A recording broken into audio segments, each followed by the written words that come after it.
If you're one of hundreds of millions of people using the Gmail app on your iPhone, then Google's stark new data harvesting disclosures should serve as a serious warning.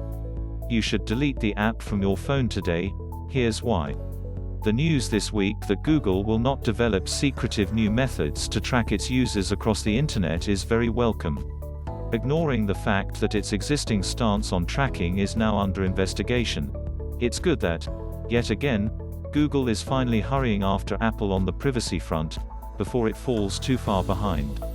Protecting the privacy of users is a philosophy, a fairly binary one at that. You either believe it's the right thing to do, or you don't. And if you appear to be ticking boxes, with times changing around you, then it comes across as fairly hollow. Whether you're an Apple or Google fan, iPhone or Android, Safari or Chrome, you'll know that privacy is core to Apple's DNA. That simply isn't the case when it comes to Google.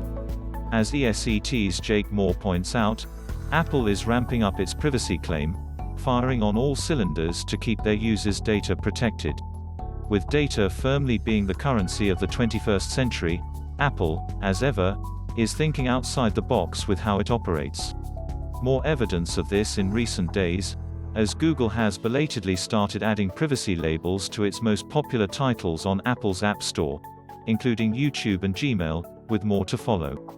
I'm sure it's just an unfortunate coincidence that Google stopped updating these apps at the exact time Apple mandated that any updates needed to carry such labels and is only now putting those in place.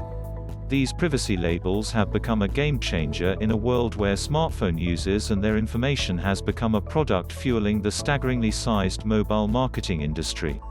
As alarming as browser tracking might be, when an app on your phone can tap into all of the information it carries, and then use that to algorithmically determine how best to manipulate you into buying goods and services, that's worse. Some have suggested that Google might have been carrying out work behind the scenes to tone down its data harvesting. I doubt that's true at any scale.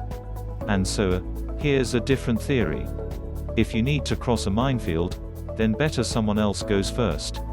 The global media storm awaiting the results of Apple's privacy label launch was just such a minefield, and Google was able to watch and learn as Facebook went first.